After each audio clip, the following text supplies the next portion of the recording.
আসসালামু আলাইকুম। 44th BCS এর ভাইবা বোর্ডে একটা প্রশ্ন করা হয়েছে যে প্রশাসন ক্যাডারের সর্বোচ্চ পদ কোনটি। এটি 44th BCS এর ভাইবা প্রশ্ন এবং এই প্রশ্নটি ইতোপূর্বে বেশ কয়েকবার করা হয়েছে এবং ইউজুয়ালি প্রায় এই প্রশ্নটি করা হয় যাদের first choice BCS administration cadre. তো প্রশাসন ক্যাডারের সর্বোচ্চ পদ কোনটি? এখানে প্রশাসন ক্যাডারের সর্বোচ্চ পদ, প্রথমত প্রশাসন ক্যাডারের সর্বোচ্চ পদ হচ্ছে মন্ত্রিপরিষদ সচিব বা ক্যাবিনেট সেক্রেটারি। মন্ত্রিপরিষদ সচিব বা ক্যাবিনেট সেক্রেটারি এর সমপর্যায়ের আরেকটি পদ আছে, যে পদটির নাম হচ্ছে মুখ্য সচিব বা প্রিন্সিপাল সেক্রেটারি। ক্যাবিনেট ডিভিশনের যিনি এক্সিকিউটিভ হেড তিনি হচ্ছেন আমাদের মাননীয় প্রধানমন্ত্রী বা সরকার প্রধান। যেমন এই মুহূর্তে ক্যাবিনেট ডিভিশনের এক্সিকিউটিভ হেড হচ্ছেন আমাদের অনারেবল চিফ অ্যাডভাইজার মহোদয় অন্তর্বর্তীকালীন সরকারের। আর যখন নির্বাচিত সরকার ক্ষমতায় থাকে, পলিটিক্যাল গভর্নমেন্ট, তখন নর্মালি ক্যাবিনেট ডিভিশনের এক্সিকিউটিভ হেড বা চিফ এক্সিকিউটিভ প্রধানমন্ত্রী। অপরদিকে ক্যাবিনেট ডিভিশনের যিনি অ্যাডমিনিস্ট্রেটিভ হেড তিনি হচ্ছেন ক্যাবিনেট সেক্রেটারি। আর প্রধানমন্ত্রীর কার্যালয়ের যিনি অ্যাডমিনিস্ট্রেটিভ হেড কিংবা চিফ অ্যাডমিনিস্ট্রেটিভ অফিসার তিনি হচ্ছেন মুখ্য সচিব বা প্রিন্সিপাল সেক্রেটারি। এই মুখ্য সচিব এবং মন্ত্রিপরিষদ সচিব এই দুটো পদ সেম ইকুইভ্যালেন্ট, তবে প্রোটোকলের দিক থেকে মন্ত্রিপরিষদ সচিব আগে প্রোটোকলটি পাবেন।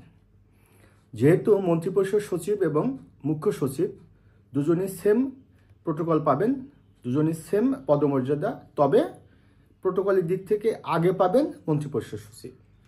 সেক্ষেত্রে প্রশাসন ক্যাডারের সর্বোচ্চ পদ মন্ত্রিপরিষদ সচিব।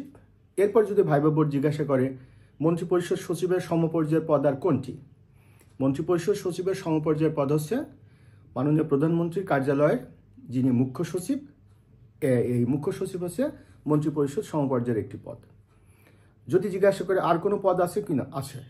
3 বাহিনী অর্থাৎ বাংলাদেশ আর্মি, বাংলাদেশ নেভি এবং বাংলাদেশ এয়ারফোর্সের 3 বাহিনীর যারা প্রধান তারা কিন্তু এই সেম প্রোটোকল পাবেন বা সেম ক্যাটাগরি বা সেম ইকুইভ্যালেন্ট অফিসার। এখন আমি যদি আপনাদেরকে বিষয়টা ক্লিয়ার করি, ভাইবা বোর্ডে এর আগে প্রশ্ন করা হয়েছে যে সরকারের পদ কোনগুলো। সরকারের পদ হচ্ছে ডেপুটি সেক্রেটারি থেকে তদূর্ধ্ব পদগুলো সরকারের পদ, আর অ্যাসিস্ট্যান্ট সেক্রেটারি এবং সিনিয়র অ্যাসিস্ট্যান্ট সেক্রেটারি এই দুটি পদ কিন্তু প্রশাসন ক্যাডারের পদ সেন্ট্রাল অ্যাডমিনিস্ট্রেশনের।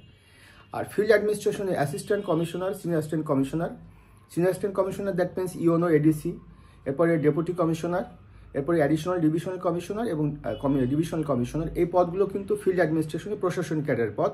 অন্য কোনো ক্যাডারের পদ কিন্তু এগুলো না, কিংবা অন্য কোনো ক্যাডার থেকে পদগুলো হোল্ড করেন না। এখন যদি প্রশ্নটি করা হয় যে প্রশাসন ক্যাডারের সর্বোচ্চ পদ যে মন্ত্রিপরিষদ সচিব আপনি কোথায় পেয়েছেন বা কিভাবে জানলেন, আবারও বলছি, ইউজুয়ালি, জেনারেলি, মেইনলি এবং ট্র্যাডিশনালি মন্ত্রিপরিষদ সচিব এবং প্রধানমন্ত্রীর কার্যালয়ের মুখ্য সচিব এই দুটি পদ সাধারণত এবং সচরাচর প্রশাসন ক্যাডার থেকে হোল্ড করা হয়।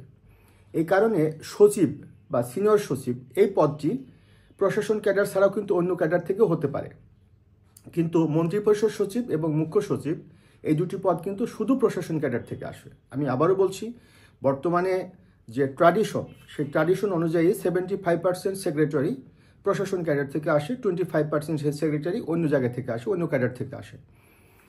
তাহলে টোটাল সেক্রেটারির মধ্যে 75% অ্যাডমিনিস্ট্রেশন ক্যাডার থেকে, 25% অন্য ক্যাডার থেকে আসে। বাট ক্যাবিনেট সেক্রেটারি এবং প্রিন্সিপাল সেক্রেটারি এই দুটি পোস্ট কিন্তু অ্যাডমিনিস্ট্রেশন ক্যাডার থেকে আসেন। কাজে অ্যাডমিনিস্ট্রেশন ক্যাডারের সর্বোচ্চ পদ, অ্যাডমিনিস্ট্রেশন ক্যাডারের হাইস্ট পদ ক্যাবিনেট সেক্রেটারি, আর ক্যাবিনেট সেক্রেটারি ইকুইভ্যালেন্ট পদ হচ্ছে প্রিন্সিপাল সেক্রেটারি বা মুখ্য সচিব। এখন যদি ভেঙে ভেঙে জিজ্ঞাসা করা হয়, প্রথম প্রশ্ন হচ্ছে যে সেন্ট্রাল অ্যাডমিনিস্ট্রেশনে কোন পদটি প্রশাসন ক্যাডারের কর্মকর্তারা হোল্ড করেন, কোন পদটি, তাহলে ক্যাবিনেট সেক্রেটারি। তারপর যদি বলা হয় যে প্রধানমন্ত্রীর কার্যালয়ের সর্বোচ্চ পদ যেটি, সেটির নাম কি স্যার, প্রিন্সিপাল সেক্রেটারি বা মুখ্য সচিব। এটি কোন ক্যাডার হোল্ড করে পোস্টটি স্যার, ইউজুয়ালি কিংবা ট্র্যাডিশনালি অ্যাডমিনিস্ট্রেশন ক্যাডারের পদ এটি। এরপর জিজ্ঞাসা করা হয় যদি হয় যে মন্ত্রিপরিষদ সচিব এবং মুখ্য সচিব তাদের মধ্যে কে আগে প্রোটোকল পাবে, মন্ত্রিপরিষদ সচিব, এটা আপনাকে যদি জিজ্ঞাসা করে আপনি বলবেন।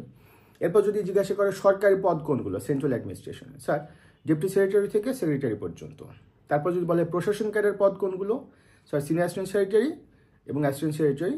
আর সেন্ট্রাল অ্যাডমিনিস্ট্রেশনে হাইস্ট পোস্ট যেটি ক্যাবিনেট সেক্রেটারি, এটাও কিন্তু প্রশাসন ক্যাডারের পদ। আর প্রিন্সিপাল সেক্রেটারি পদ যেটি প্রধানমন্ত্রীর কার্যালয়, সেটা প্রশাসন ক্যাডার পদ।